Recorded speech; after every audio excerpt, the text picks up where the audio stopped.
vividly remember spending like I was a millionaire. Newsflash, I didn't realise I needed to pay that money back. Really important that we get cash out and we spend it.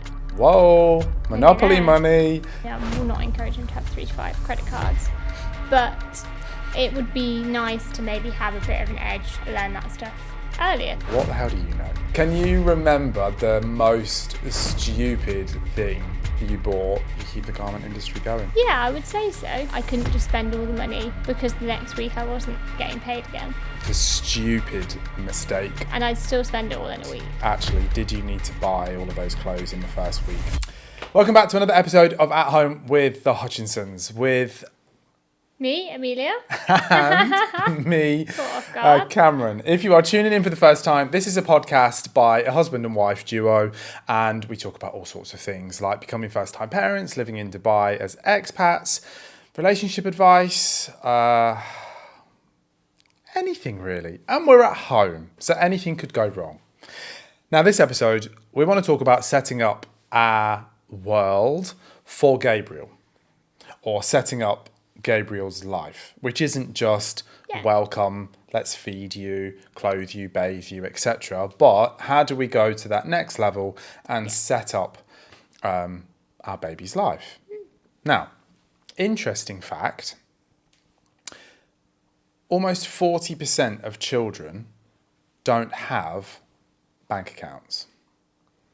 Until they get to which age? Well, of course, when you 16, 17. When you're 18 and you potentially go out and get a proper job, then of course you need a bank account and you become an adult. But I think it's quite, and for me, it's quite a high and a surprisingly high figure that more children don't have bank accounts. Now, if you're listening to this and you're thinking, well, yeah, obviously kids don't have bank accounts because they're not exactly going to go to the ATM and withdraw money, are they? No, correct. But I do think it's important to think, well, having a bank account for Gabriel as soon as we possibly could was a non-negotiable. It was like, no, we're doing it. It has to happen. Like, this is the thing. Because our parents were the same. But do you think other parents put an onus on it or an importance? Or they think, well, actually, we've got a family account or we've got each other's bank accounts as parents.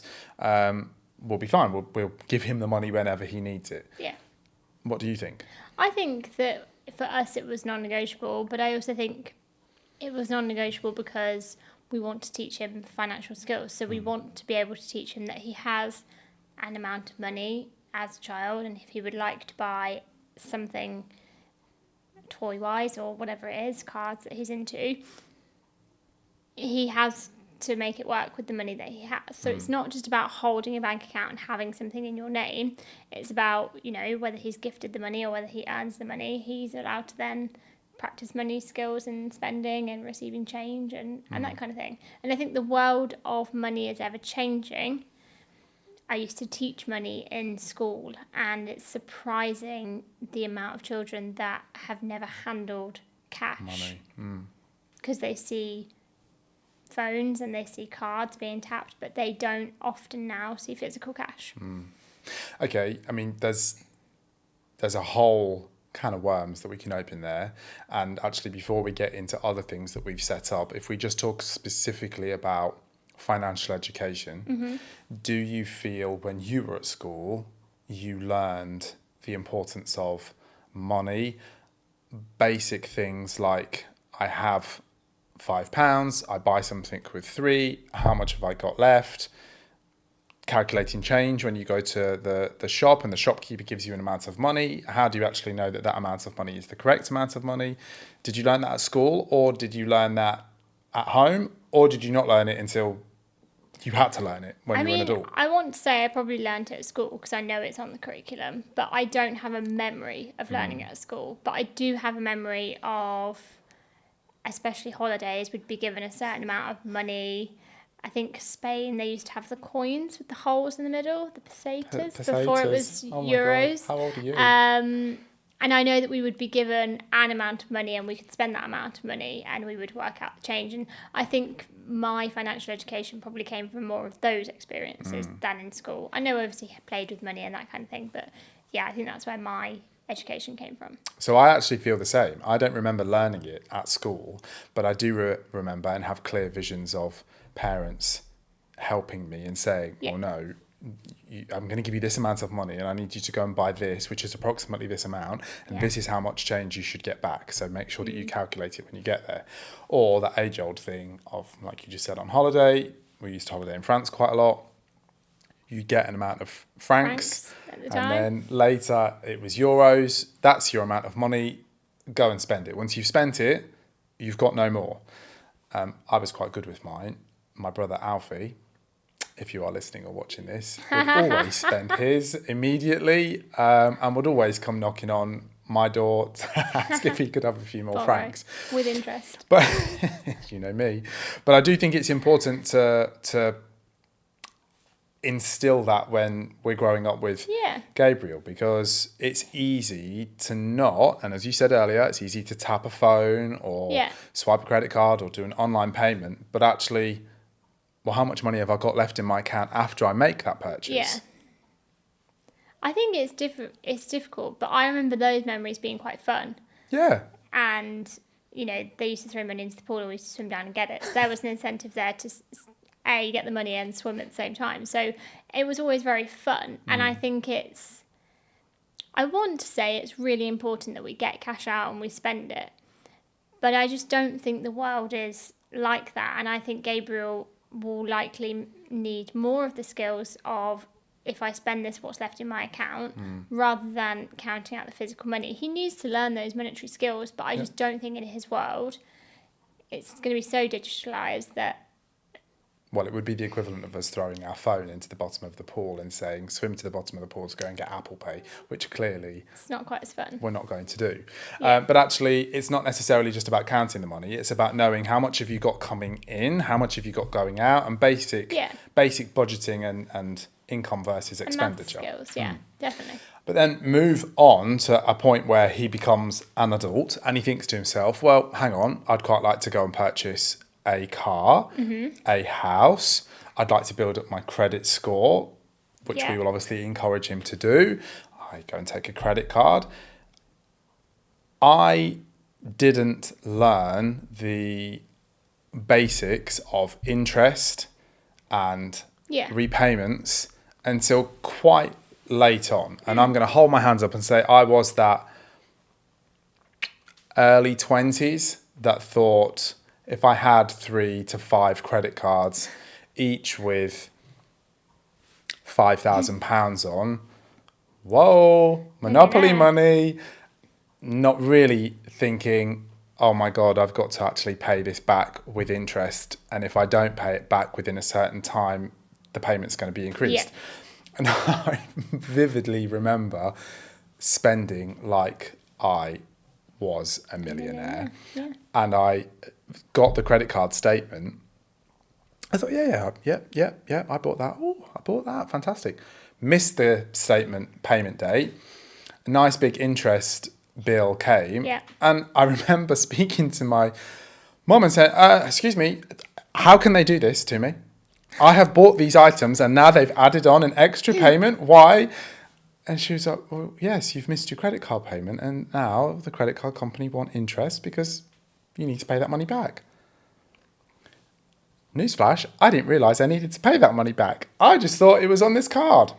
And not quite as basic as that, but we don't learn those skills when we're at school for sure. I know that for sure. No, there's all those things. There's mortgages and how they work and the interest on those. There's credit cards and how that works. There's basic budgeting that I think for me has always been learned at home. It's never been learned in school.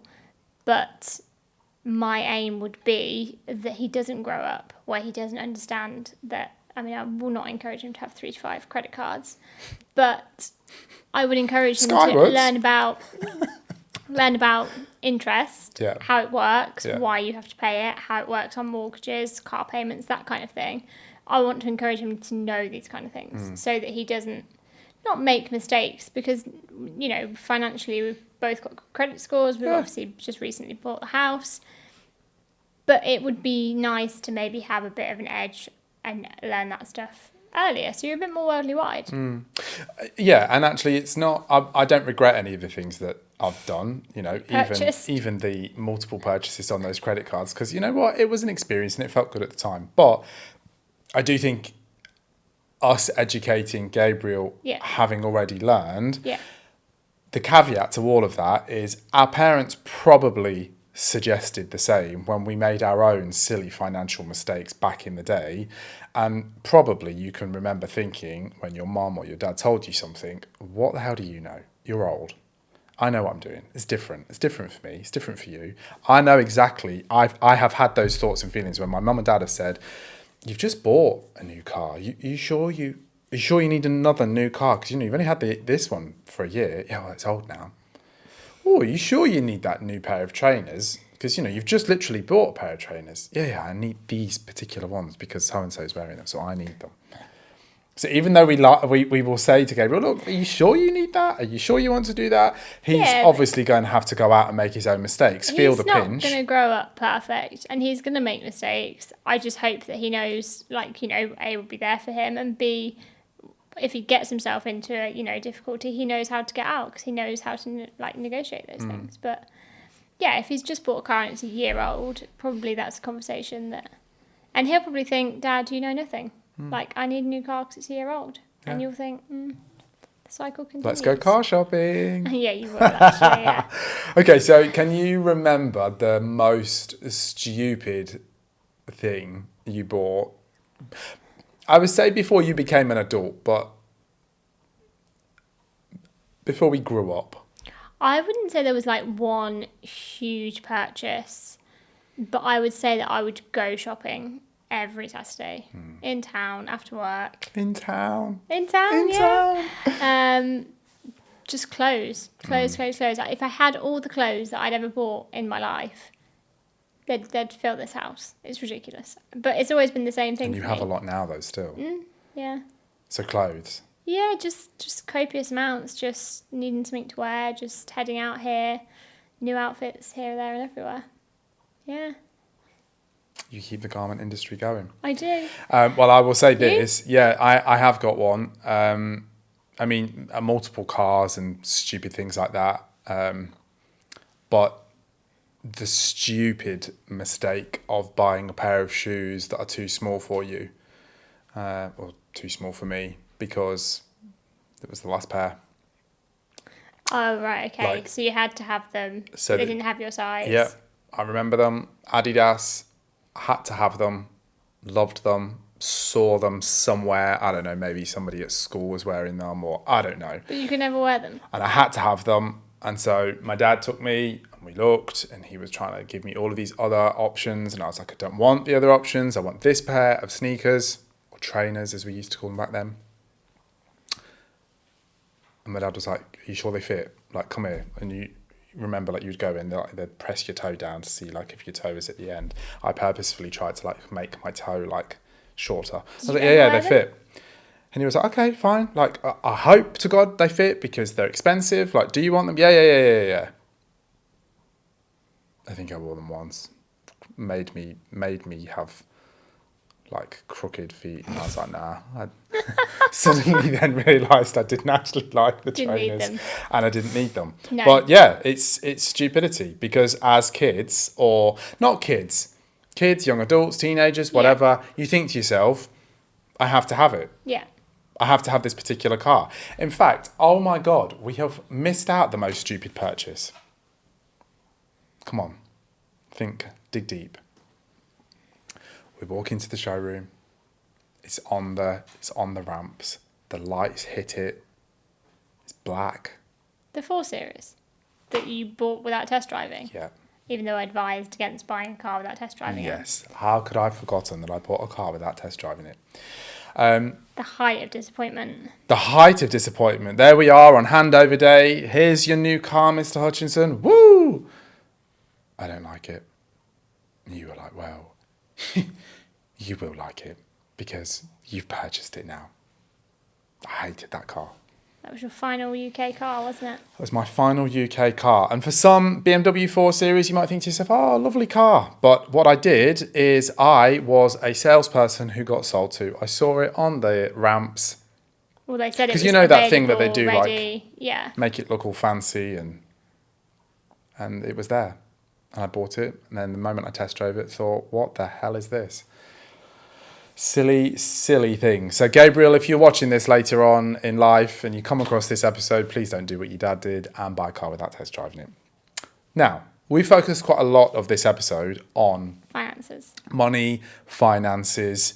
What is the biggest learning, piece of advice that your parents or somebody in as you were growing up, so parents, grandparents, friends, gave you that stuck with you specifically for financial advice or budgeting or financial awareness? I think it would have been the whole budgeting when you get your first job. My first job, I got paid weekly, which is quite an interesting Weekly? phenomenon. Yeah, weekly or fortnightly. It definitely wasn't monthly. But Was this the obviously, bakery? yeah, you would just go. I was going through money quite quickly on the proviso that the next week would come around and then more money would come in, and it was a great cycle. I then moved to work in Dorothy Perkins, and it was a monthly salary, and I very quickly learned that I couldn't just spend all the money because the next week I wasn't getting paid again. So it was a bit of a culture shock that I had to learn that money had to stretch. When you were Oliver Adams, the bakery, you got paid weekly or fortnightly. I think it was weekly. And then when yeah. you moved to Dorothy Perkins, which was a retail store, for those of you that don't know, it's a high street Gone clothing now. store. Sometimes, yeah. You got paid monthly. Yes, and then there came the conversations from mum and dad about making the money go. I mean, I was living at home. I didn't have bills or anything like that. But if I wanted to go out for the 4 weekends that were in the month, I had to figure out what was going to be each month or each weekend. Okay, so they sat you down and said, look, you need to make it go further. But what was the advice? Like, okay, make it go further, but... Just to split it. Just to, whatever I knew that I needed, whether it was like bus money or something like that, and then to take that away and then to split the rest of it into 4, and whatever you had. And whatever you didn't spend one weekend, you could put into the next weekend, that kind of thing. But it was very again, it was yeah, I know all this, and I'd still spend it all in a week. And then you'd just be, borrowing money for the rest of the month. Without interest, thankfully. Without interest. You were lucky. Okay, so basically your piece You do eventually learn, though, I think. Yeah. But, yeah, the first few times I did it, I thought I knew everything, so... Well, it doesn't take you long to have weeks without No any money. money, so that when your friends say, oh, would you like to go out? And you can't go out, for you then to realise, actually, did you need to buy all of those clothes in the first week? But it's that whole thing of So the much money to wear is... and nowhere to go. Well, I wasn't going to say that, actually, but yeah, true. And that's ever more true as we've become parents now, Yeah. and we spend a lot more time at home. We've got fancy clothes, Yeah. party clothes, expensive clothes. Do we wear them? No, but Not you all the just time. don't rock around the house in your nice... Although the next time you sit watching Netflix in one of your ball gowns, I'll take a photo for the podcast. There we go. Who knows? But it's that, where I was going with that is it's that ever old saying of, and my parents used to say it to me all the time, Cam, why is the money bell in a hole in your pocket? Stop it. It's not burning a hole in your pocket, is it? Just Slow save a little bit. down. But we're kids. don't. And we don't. But he's going to make the same mistakes that we did. We can give him the same advice, maybe more updated advice, but similar advice to what we were given. He may or may not follow it. I'm kind of okay with it, though. One thing I'll say on setting Gabriel up, though, and as I say, we focus this one on money specifically, but there is so much more information available now to us as parents, I believe, than there was when our there is parents definitely. were Yeah. growing up. And so having more information available on the likes of social media and I think that's news why outlets. it's digital. Everything's out there digitally for you to read and consume and learn from. Fair. Well, I think if I can impart one thing on him, it will be what I learned early age. Look at what you have coming in. Yeah. Look at what you have going out on budget. Because weirdly, well, not weirdly, but we still have people that we come across, we meet, friends. It's lessened over the years, but it's like you don't know how much you're earning, you don't know how much you're spending. So how do you know how much you're saving? How do you know that you're going to be able to look after yourself or buy that place or upgrade that car? I have a friend here who used to take out her entire month's worth of money in cash quite a few years ago now. Yes. And it was a really interesting idea. And I always thought that's a really great idea because then everything that's in your bank is going towards bills and you don't need to touch it. But then everything else you have in cash. Now, the flip side to that is I know some places nowadays don't take cash, it's card only. So obviously it wouldn't necessarily work so well. But I just thought it was quite an interesting concept to physically have the money. Well, I think when you physically have it, you can see it leaving your hands. Yeah. Whereas The card just keeps getting tapped. well, a classic example of that is I'm going to Dubai shame you now. When you go to the petrol station, Yeah. you pull up at the petrol station, wind the window down. Hello, how are you? Yep, full please, super, special, whatever. They start filling the fuel, and then he comes back after the fuel is done. He hands you the card machine. You tap your card. You drive away. How much have you just spent? You don't know. You know roughly what it's going to be, depending on how much your car costs to fill up. So if it's around 200 dirhams, you know it's somewhere around the 200 dirhams. But you don't say to the guy filling the fuel, oh yeah, sure. Sorry, how much is that? No. He goes, hi. Sometimes doesn't even say. It's like card machine through the Yeah. window, tap, drive away, go.